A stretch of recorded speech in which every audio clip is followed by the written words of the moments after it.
My name is Edith Carter and I am 77 years old. I wasn't expecting a grand celebration or a red carpet. All I had looked forward to was dinner. At my son's house, a simple meal, a seat at the table and a few hours with the family I had spent a lifetime supporting. I had just finished adjusting the navy blue dress I wore on special occasions. It wasn't fancy, just neat, respectable.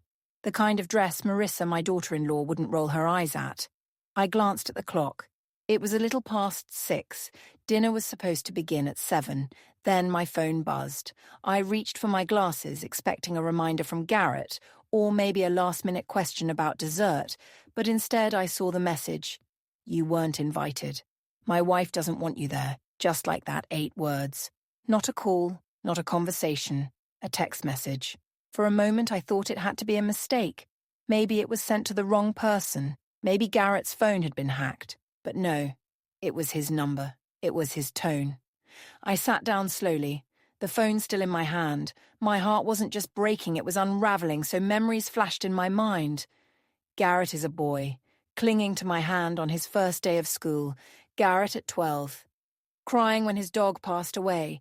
Garrett introducing Marissa to me full of excitement, and now Garrett, a grown man, telling me I wasn't welcome. I stared at the wall, not moving, not crying, just silent.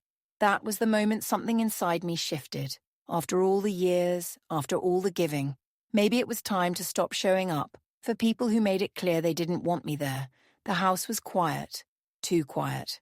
I stood up, walked over to my secretary desk, an old piece my mother had left me, and opened the drawer where I kept all the financial documents. Every folder was labeled, every receipt filed. I pulled out the thickest folder. It was labeled Garrett.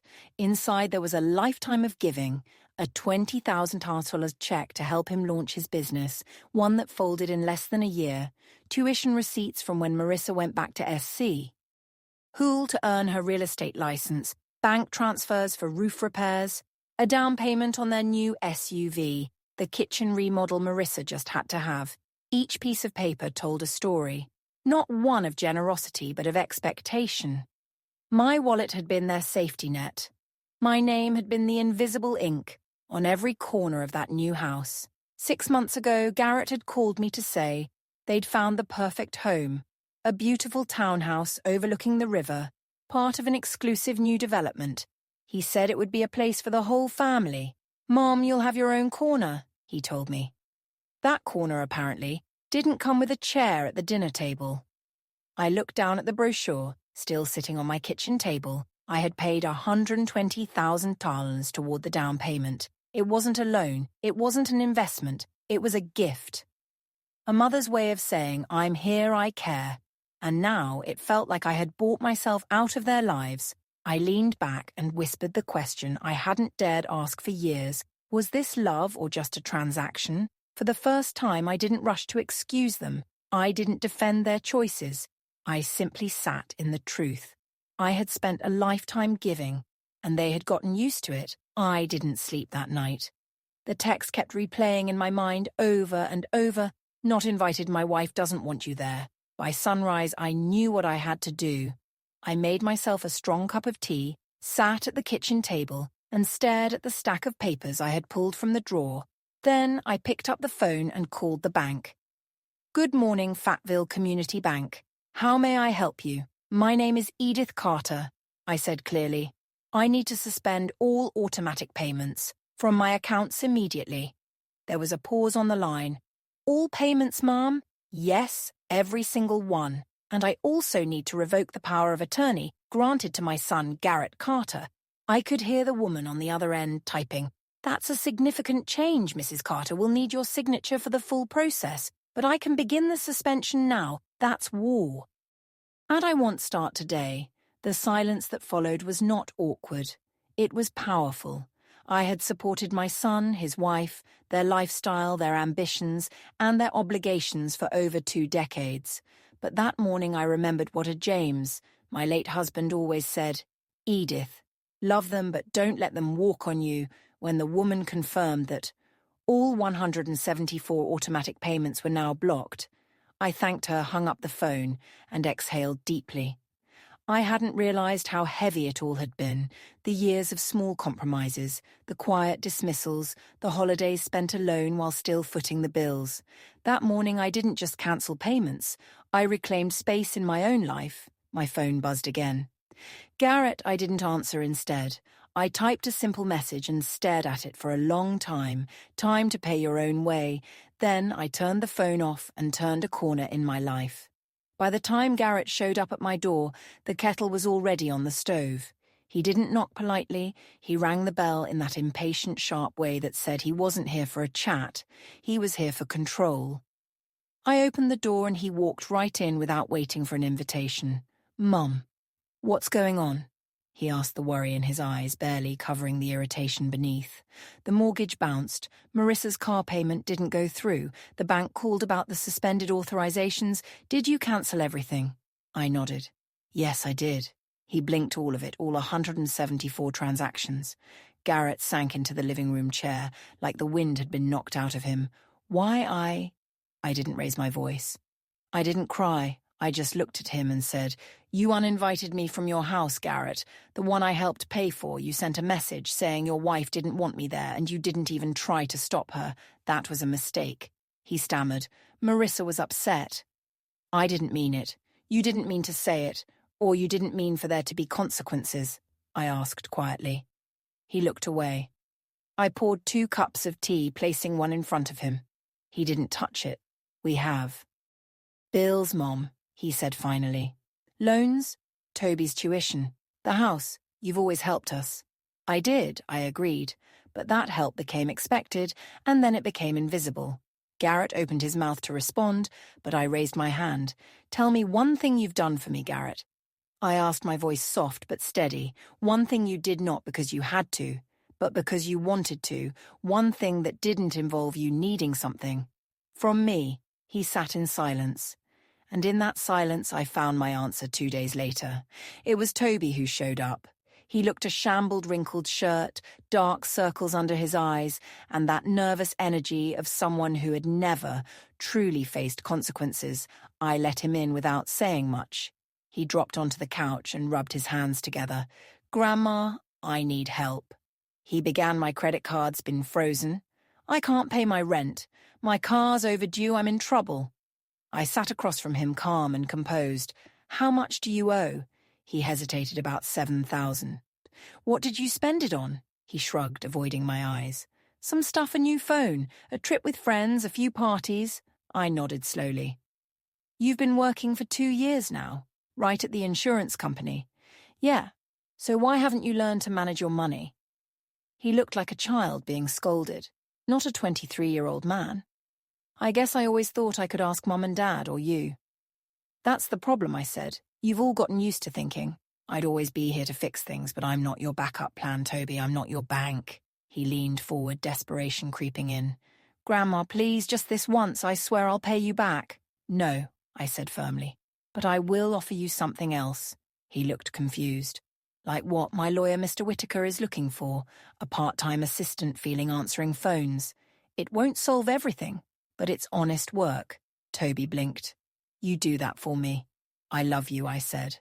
"But I'm done enabling you. My love is no longer measured in money." He sat quietly, unsure of what to say. For the first time I didn't give in, and for the first time he heard the word no. Out of anger but out of love. Real love doesn't always feel comfortable. Sometimes it sounds a lot like a boundary. That evening, as the sun dipped behind the trees, Rebecca showed up with a bag of groceries and a soft knock on the door. She didn't come for money. She didn't come to plead on anyone's behalf. She just came to check on me. "Grandma," she said as I let her in. "I saw Dad earlier. He looked lost." Mom's furious, Toby's sulking. The house is chaos. I didn't respond right away. We unpacked the groceries together. She chopped vegetables while I boiled pasta. After a while, she asked quietly, "Are you okay?" I looked at her, truly looked at her. Rebecca had always been different, quieter, more thoughtful. She never asked for much. She called on my birthday. She visited without a reason. She hugged me. "Just a little longer. I'm okay," I said. "For the first time in a very long time. I think I'm actually okay." She smiled. "Good. Because I think you're doing the right thing." I raised an eyebrow. You do. She nodded. I've seen how they use you, especially Mum. She's always dressed in the best drives, the best dines at the best. And somehow it's always you footing the bill. It startled me to hear those words from someone so young, but she wasn't just a child anymore. She was a woman, and she saw clearly. You've taken care of everyone for so long, Rebecca added. It's time someone took care of you. We sat down for dinner, just the two of us. No tension, no manipulation, just a simple meal and honest conversation. Before she left, she hugged me tight. I'll always be here for you, Grandma, not for your money for you. I kissed her cheek. That's all I ever wanted. In a house that had echoed with demands and expectations, Rebecca's presence was the one thing that felt real. It reminded me what family should feel like: safe, sincere, and free. The next day, Garrett called again. Mum, we need to talk as a family. His voice was tight, rehearsed. I could hear Marissa in the background. Tomorrow at 2. I said, my house, no surprises. But of course, there we. Re-surprises at exactly 2 Kim. Garrett showed up first. He looked exhausted. Shirt wrinkled, eyes puffy. Mum, he said, I wanted to talk to you before everyone else arrived. Everyone else? He hesitated. Marissa. She invited a few people, her parents, her sister. They're concerned. I stepped to the window and froze. 3 cars had just pulled into my driveway. Out stepped Marissa in full glamour, followed by her parents' siblings, even a couple of their friends.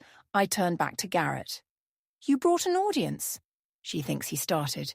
But I held up my hand. When the doorbell rang, I opened it slowly. Marissa stood there, flanked by her delegation.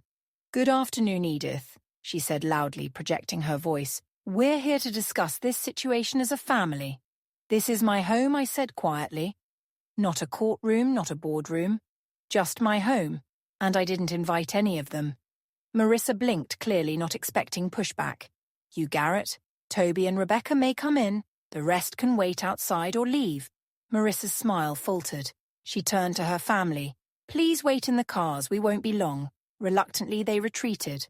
Once inside, I faced my son, my daughter-in-law, and my 2 grandchildren. So I said calmly, who wants to tell me what this circus is really about? Marissa launched into a speech.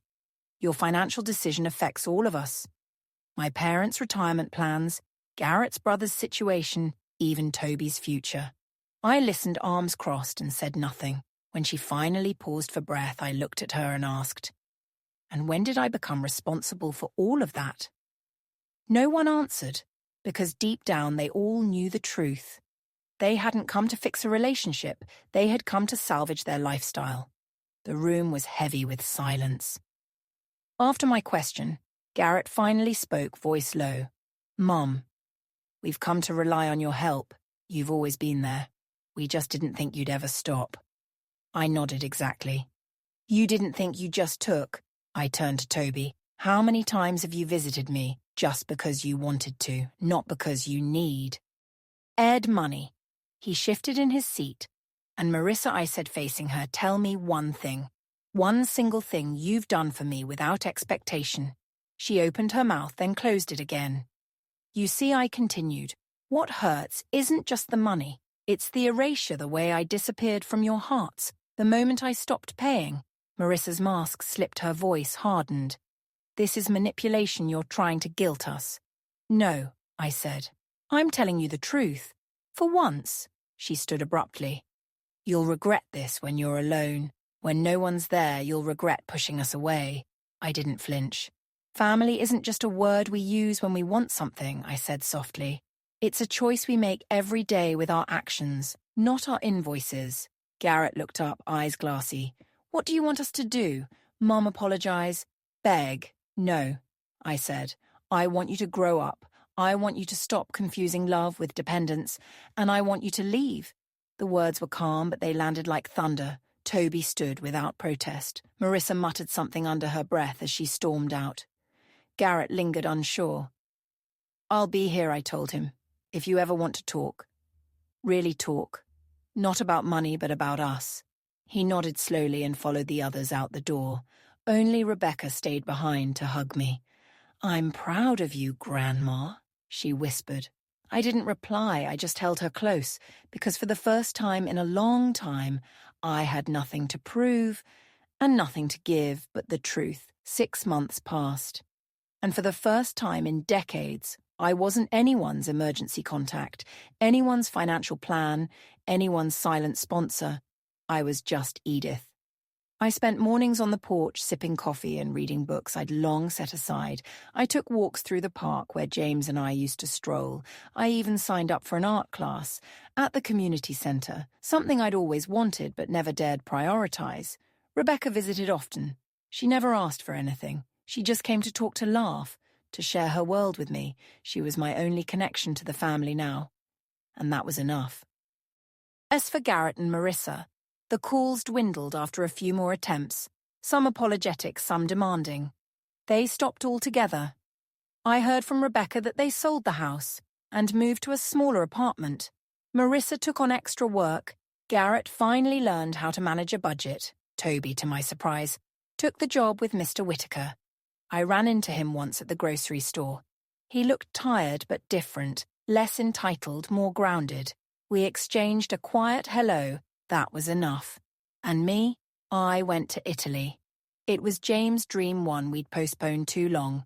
But Rebecca insisted I go do it for you, Grandma. She said for once, just for you, so I did.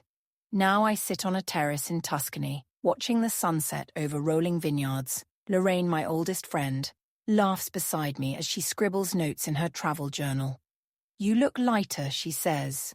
I reply, because I finally laid down the weight of other people's expectations, and in doing so I found the only thing I ever truly wanted. Peace, not just the absence of noise, but the presence of self, the quiet strength of someone who no longer needs to be needed to feel whole. That evening, as twilight painted the Tuscan sky in gold and violet, my phone buzzed. Garrett's name lit up the screen. 6 months ago, I would have answered before the second ring, eager, hopeful, already rehearsing ways to fix whatever was wrong. But now, I simply looked at the screen and let it fade to black. I didn't need to hear another promise. I didn't need to be pulled back into a cycle I finally stepped out of. Instead, I picked up my wine glass, raised it to the horizon, and whispered to me, the version of me that had always come last, the version that stayed silent at dinner tables where I was unwelcome, who smiled through birthdays alone, who paid bills with shaking hands and called it love. She was gone now. In her place stood a woman who had learned that freedom doesn't come from letting go of people. It comes from letting go of permission. I don't owe anyone an explanation for oozing peace. I don't owe anyone my savings, my time, or my seat at a table I was never really welcome to. What I do owe, at this stage in life, is honesty with myself. Rebecca texted later that night a photo of her new apartment and a simple message, Grandma, I can't wait for you to visit. I made you a room just yours always. And with that I smiled, because sometimes the legacy we leave behind isn't the money we gave or the house we built, it's the truth. We finally spoke, and the boundary we were brave enough to draw. Sometimes love isn't sacrifice. It's the silence where you finally hear your own heart. Edith spent a lifetime proving her worth, but her true strength began the day she stopped paying for someone else's happiness. She didn't lose her family, she lost the illusion. And in return, she found herself. And if you're ever told there's no seat for you at the table, maybe it's time to build your own. Thank you for watching this video. Share your thoughts in the comments. I truly value every story and every voice. Don't forget to subscribe to Tears and Strength and share this video with your friends.